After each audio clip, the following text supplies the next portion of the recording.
Bonjour et bienvenue, amis fantaisistes.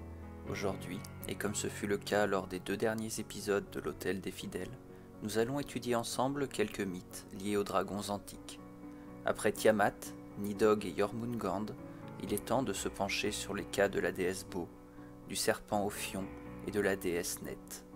Voyons ce que nous pouvons découvrir au fil des anneaux et des courbes astucieuses de ces reptiles. En Occident, les dragons sont liés au féminin depuis des temps immémoriaux. Ce fut le cas par exemple dans la vallée de l'Euphrate, où l'art méditerranéen nous montre souvent la déesse mère en compagnie d'un dragon serpentin. Effectivement, un sceau cylindrique de ce lieu, habité depuis le 5e millénaire avant notre ère par les Sumériens, nous montre la grande déesse Bo à gauche de l'arbre de vie, un énorme dragon serpent représentant ses pouvoirs vivifiants se dressant derrière elle. Un second exemple nous vient du mythe de la création du monde suivant les croyances pélagiennes. Pour ceux qui ne connaîtraient pas les Pélages, il s'agit du nom donné par les Grecs anciens aux premiers habitants de la Grèce, avant les invasions achéennes, éoliennes et ioniennes. Au sein de cette cosmogonie, la déesse universelle Eurynomée crée le grand serpent Ophion pour qu'il devienne son conjoint. Par la suite, Eurynomée tombe rapidement enceinte et met au monde l'œuf universel. Ophion se love alors autour de l'œuf jusqu'à son éclosion, celle-ci faisant apparaître tout ce qui existe dans l'univers, depuis le soleil jusqu'au plus petit des insectes. C'est alors qu'Ophion devient vaniteux et se vante d'être à l'origine de l'ensemble de la création. Forcément, cela met en colère Eurynomée, qui le frappe à la tête du talon de sa chaussure, lui casse les dents, puis le jette dans les obscures grottes souterraines, métaphore de l'enfer grec.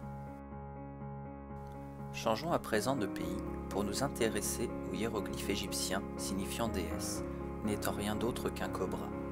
Il se réfère ainsi à la déesse égyptienne Net, parfois représentée sous la forme d'un grand cobra d'or, ainsi qu'à Ouadjet, déesse protectrice de la Basse-Égypte, et représentée sous la forme d'un cobra dressé qui, au front du roi, puis plus tard du pharaon, menace de cracher le feu sur ses ennemis. Enfin, et toujours dans le bassin méditerranéen, les archéologues ont retrouvé de nombreuses statuettes des déesses crétoises, découvertes essentiellement au sein du temple de Minos et tenant dans chacune de leurs mains des vipères sacrées, de la même manière que la grande déesse minoenne, dont l'origine et le nom se sont perdus dans le temps, bien que nous pouvons affirmer avec certitude qu'il s'agit d'une divinité datant du néolithique, et peut-être même la première représentante du concept de la divinité. Dans un cas comme dans l'autre, ces déesses sont réputées pour susciter la terreur et une mort rapide chez leurs ennemis. Voilà, chers amis, il est temps pour nous de reprendre nos recherches. Je vous souhaite une bonne journée, en espérant que ces personnages féminins hauts en couleur et leurs reptiles de compagnie ne vous auront pas rendu misogynes. Je vous quitte à présent. N'hésitez pas à vous abonner ou à nous retrouver sur les réseaux sociaux, ou encore directement sur le site de Zarlia. Et n'oubliez pas, l'imagination se limite à nos connaissances. Notre connaissance est infinie.